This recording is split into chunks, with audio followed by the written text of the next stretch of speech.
يسعد أوقاتكم متابعيني وأهلا وسهلا فيكم مع وصفة جديدة من مطبخي المتواضع مطبخ نور.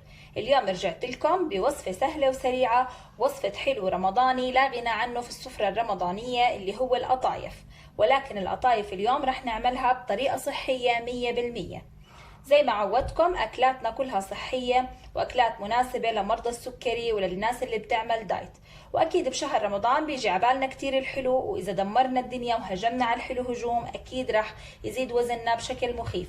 عشان هيك لازم نضلنا منتبهين لنوعية الأكل اللي بناكلها ولنوعية الحلو اللي بناكلها، ونضل محافظين على شكلنا وعلى جسمنا صحي 100%. رح نحتاج لوصفة القطايف لليوم مكونات سهلة وبسيطة. قبل ما نتعرف على مكوناتنا حابة أرحب بالناس اللي مشتركين عندي على القناة واللي بدعموني دايما، وبدي أرحب بالناس اللي بيحضروني لأول مرة، ويا ريت تشتركوا بالقناة وتفعلوا الجرس ليوصلكم أول بأول كل الفيديوهات اللي بننزلها. خلونا نبلش بمكونات وصفتنا لليوم. المكون الرئيسي لوصفتنا لليوم اللي هو الشوفان. رح نحتاج لكاسة كبيرة من الشوفان المطحون، طبعا احنا بنجيبه شوفان الحبة الكاملة وبنطحنه في البيت. رح نحتاج لكاسة من الشوفان المطحون، ولنص كاسة من نشا الذرة، ولنص كاسة من الحليب خالي الدسم، ولكاسة من المي بدرجة حرارة الغرفة طبعا. ورح نحتاج لمعلقة كبيرة من البيكنج باودر، ورح نحتاج لرشة ملح ورشة صغيرة من الكربونة أو كربونات الصوديوم. وآخر مكون رح نحتاجه اللي هو معلقة كبيرة من العسل الطبيعي. خلونا نروح مع بعض نبلش تحضير وصفة القطايف الصحية لليوم. رح أحتاج لطبق كبير عشان أخلط فيه جميع المكونات. أول إشي رح أضيف كاسة الشوفان المطحون، وراح انزل فوقها بنص كاسة نشا الذرة اللي موجود عندي. طبعا بننزل بالمكونات الناشفة بعدين المكونات السائلة، وهي رشة الملح ورشة الكربونة، وهون عندي المعلقة كبيرة من البيكنج باودر، وراح انزل فوقهم نص كاسة الحليب خالي الدسم، وبكاسة المي. طبعا نقدر نعملهم بالخلاط الكهربائي او بالمضرب اليدوي، ما في اي مشكلة. وكمان هلا بس نخلطهم كتير منيح رح نضيف اخر اشي العسل. طبعا بدنا نقلبهم كتير منيح لما يذوبوا معي كتير منيح، ورح نريحهم 10 دقايق. رح نتركهم بعد ما نقلبهم تقليب كتير منيح 10 دقايق لما تتجانس المواد مع بعض، وكمان عشان يتشرب الشوفان السوائل الموجودة عندي قبل ما ابلش اعمل فيه. زي ما انتم شايفين عمالنا بنقلب كتير منيح عشان ندوب جميع المكونات مع بعض. وهلأ راح نضيف معلقة العسل فوقهم مباشرة، ورح نرجع نقلبهم كمان مرة.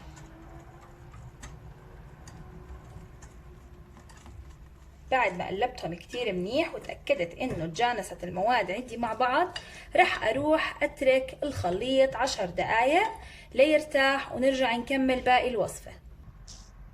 وهلأ متابعيني بعد مرور ال10 دقايق شايفين قوام القطايف كيف صار معي.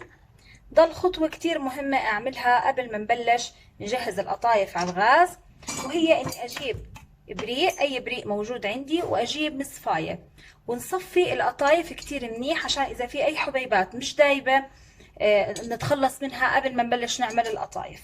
طبعا انا هلا رح اروح اصفي الكمية كاملة قبل ما نبلش مع بعض نعمل القطايف على الغاز. وهلا بعد ما صفينا الكمية كاملة جبنا مقلى غير لاصق، وبدنا نبلش ننزل بحبات القطايف. طبعا بنحطه على نار متوسطة. بدنا نبلش ننزل بحبات القطايف ونستنى عليهم شوي لما الوجه ينشف عندي. بعرف انه هيك حبة القطايف امورها تمام، فبدي استنى عليها. زي ما انتم شايفين بلش الوجه معي يطلع عليه فقاعات اللي انتم شايفينها، هيك بعرف انه انا اموري تمام ووصفتي ان شاء الله ناجحة 100%. رح نستنى لما الوجه يتنشف كامل قبل ما نشيلها. زي ما انتم شايفين صار الوجه عندي ناشف. مباشرة بشيلها وبحطها داخل فوطة مطبخ. حطيناها على فوطة المطبخ ورح نغطيها عشان ما تنشف. راح أكمل باقي الكمية بنفس الطريقة، وكل حبة قطايف بتخلص معي بدي أحطها جوا فوطة المطبخ عشان تضلها رطبة معي. راح أخلص باقي الكمية وأرجع لكم. وهي القطايف صارت جاهزة زي ما انتو شايفين، قطايف صحية 100%، رائعة طرية، نقدر نحشيها الحشوات اللي بنحبها زي ما انتو شايفين، طرية ما بتتكسر معنا، لأنه مباشرة أول ما عملناها كنا نغطيها أول بأول عشان تحافظ على هالطراوة اللي فيها.